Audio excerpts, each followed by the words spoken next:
Bueno, vamos a pasar entonces a hablar del trastorno benigno número 5. Vamos a hablar de una entidad bastante frecuente, con nomenclaturas diferentes. Algunos la mencionan como galactoforitis crónica supurativa recidivante, o en las nuevas nomenclaturas es la secuencia de enfermedad inflamatoria de la mama asociada a los conductos. Estamos hablando entonces de un proceso inflamatorio crónico del complejo del pezón que se inicia o se produce desde los galactóforos principales. El sustrato o la alteración anatomopatológica, que básicamente, acá hay múltiples teorías que lo explican, pero que básicamente explica esta alteración, es una metaplasia pavimentosa, o sea, la sustitución del epitelio cilíndrico normal de este sector de los conductos galactóforos por un epitelio escamoso queratinizante. Se discute si hay una etapa previa de ectasia o sea, de dilatación de los conductos, pero la alteración anatomopatológica o citológica es esta metaplasia, que básicamente se desconoce su etiología, pero que se relaciona con el hábito tabáquico. La descamación de la capa córnea de este epitelio en la luz de los conductos galactóforos los dilataría. Les repito que hay algunas teorías que hablan de que la dilatación existiría previamente, pero bueno, los que abogan a favor de que sería la descamación de las células las que producirían la dilatación, eh, esta descamación obstruye, dilata y luego fisura el ducto por hipertensión, lo que genera entonces una inflamación periductal, algunos dicen que es una mastitis química y secundariamente será bacteriana por sobreinfección, con la consiguiente aparición en una etapa inicial y aguda de un absceso, y si se deja librado a su evolución natural o media algún procedimiento de drenaje, la etapa crónica, que sería la fistulización, todo esto siempre alrededor del margen periareolar. Entonces, para destacar del cuadro clínico, quizás estas dos etapas, la etapa aguda o de tumoración o de absceso periareolar, en donde va a haber una tumoración fluctuante con dolor, calor y rubor. A veces la paciente ya tiene el antecedente de haber tenido, son procesos estos repetidos, ¿no? Por eso es que la denominación, el término recidivante tenía su porqué. En la etapa de fístula crónica es de evolución ya más bien tórpida, subaguda, a veces porque me dio algún proceso de drenaje quirúrgico, otras veces el absceso se evacúa espontáneamente y generalmente el orificio de la fístula, como decíamos, es periareolar. Em, Frente a la persistencia de estos cuadros infecciosos, inflamatorios, que son recidivantes, la toma de antibióticos, los empujes y remisiones y algunos drenajes quirúrgicos que hayan mediado, se comienza a ver una alteración que puede ser de grado importante de lo que hace al complejo del pezón, sobre todo al pezón con desviaciones o invaginaciones del mismo. Eh, este esquema lo pueden leer con detenimiento si le dan pausa al video. Básicamente les explica punto por punto algunas de las alteraciones que hacen referencia a la ectasia ductal. La teoría del autor de este libro toma como primer paso la ectasia ductal, pero ya habla acá de metaplasia pavimentosa, la inflamación periductal, en esto de la hipertensión, la extravasación de líquido, la mastitis más bien química y la colonización con sobreinfección posterior, con el absceso subareolar y la etapa crónica de fístula, en lo que se define entonces como la secuencia de enfermedad inflamatoria de la mama asociada a los conductos. Esta es una paciente que operamos hace ya varios años.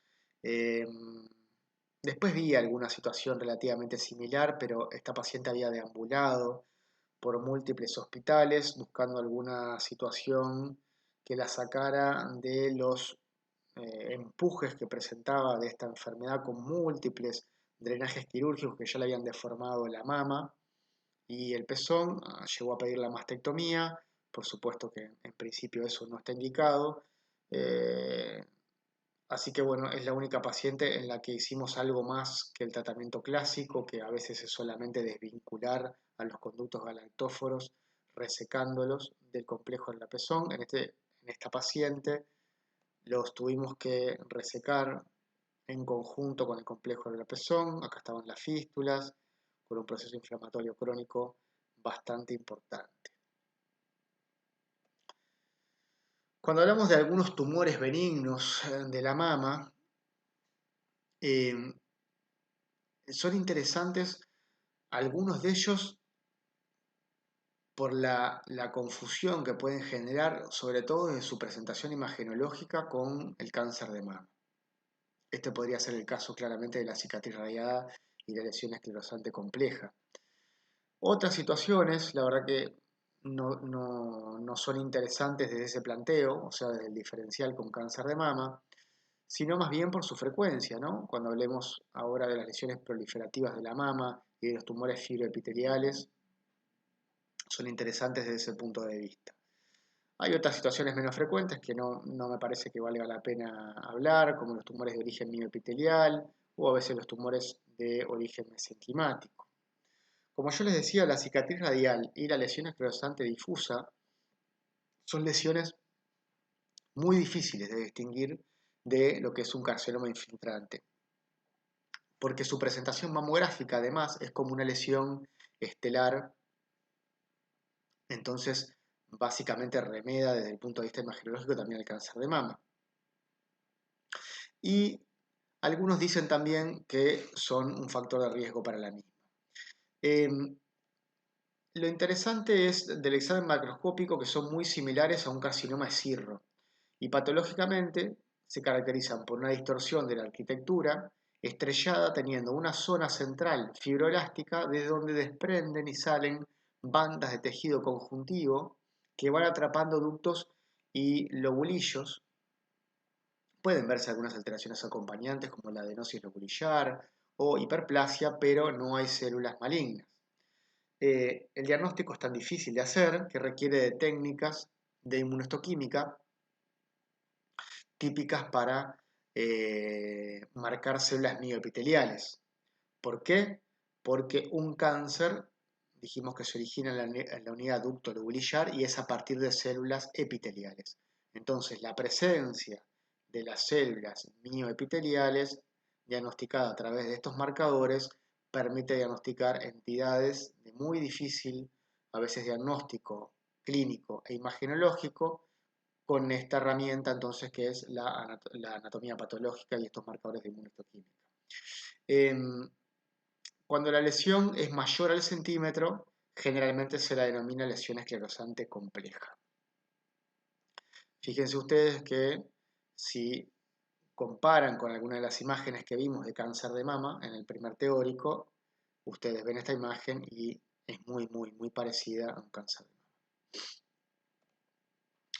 Las lesiones proliferativas intraductales, interesantes porque son el paso previo seguramente al carcinoma ductal in situ y posteriormente al carcinoma ductal invasor. Este esquema lo habíamos visto, por tanto, en el primer teórico, habíamos dicho de las células mioepiteliales, la membrana basal y las células epiteliales, que de la unidad ducto-lobulillar sabemos que cubren, son células cuboideas o cilíndricas, en una o en dos hileras en forma normal los ductos.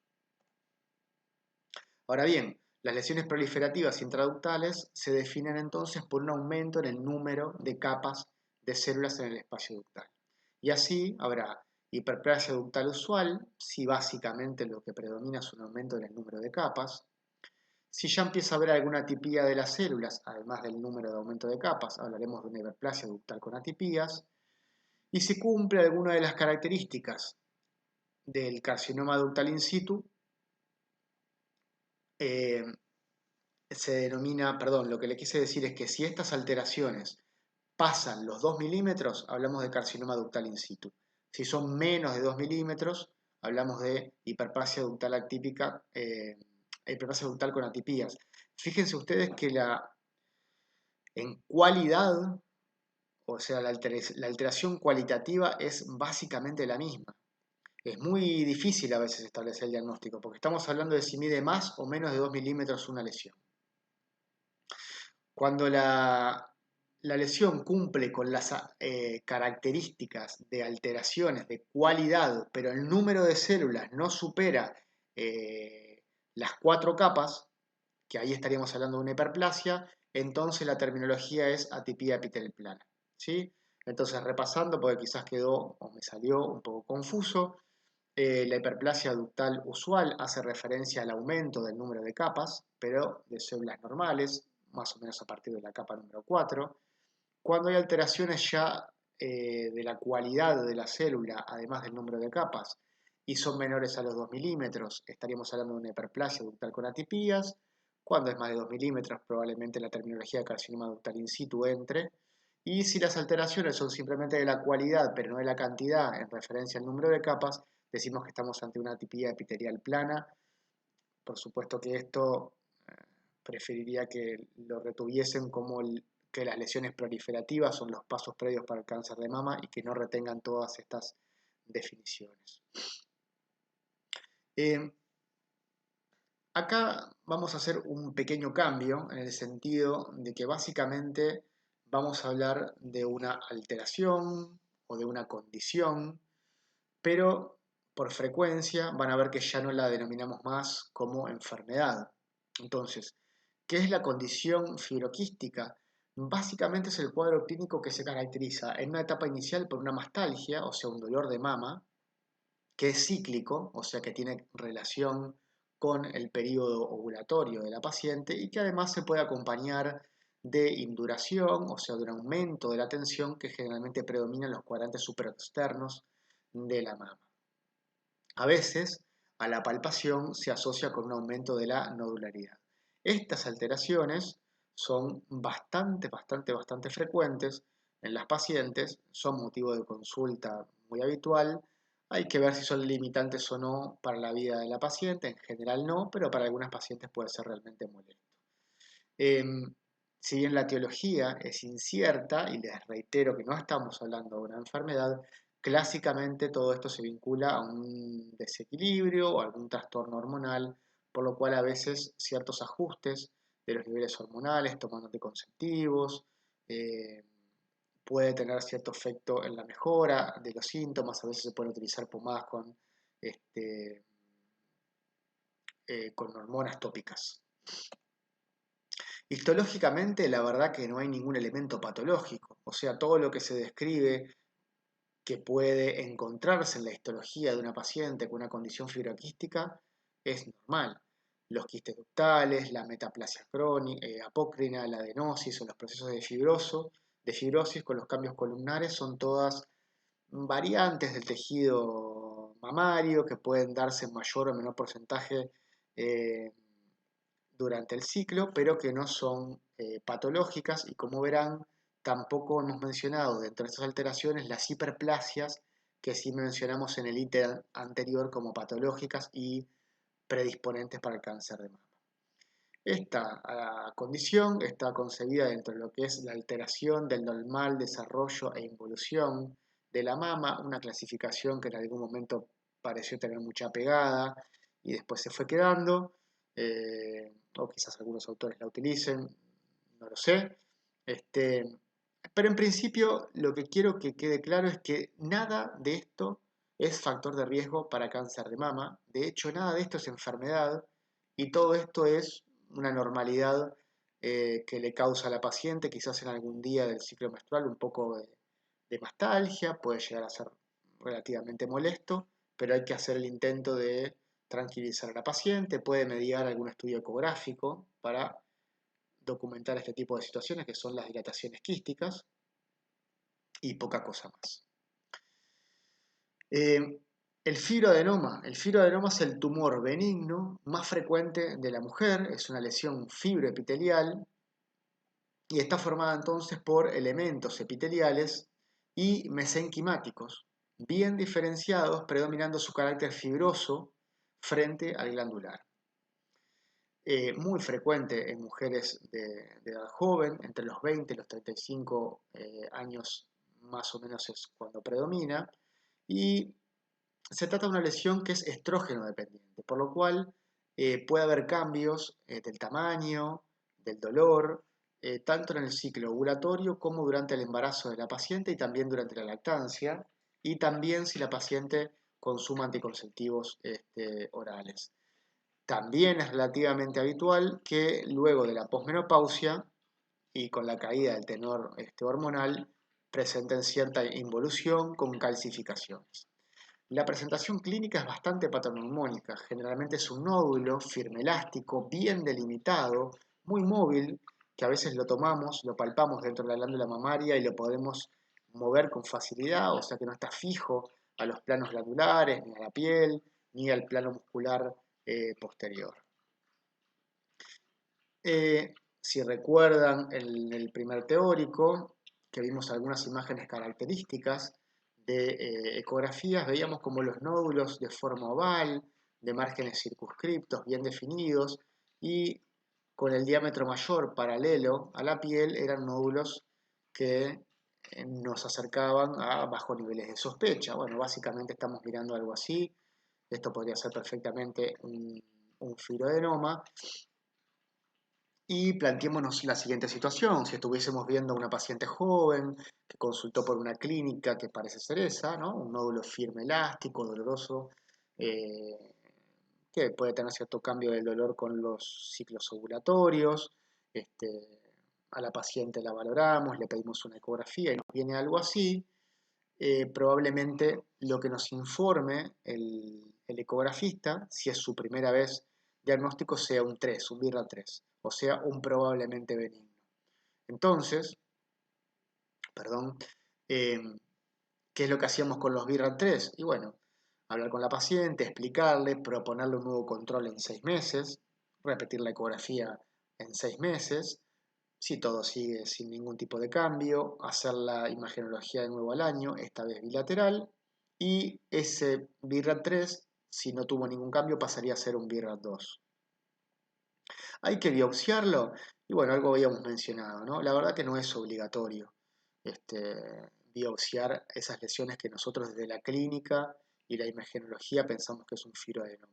Puede servir para algunas pacientes, sí. Ni que hablar que si tenemos una duda diagnóstica, la biopsia con aguja gruesa nos puede sacar esa duda diagnóstica.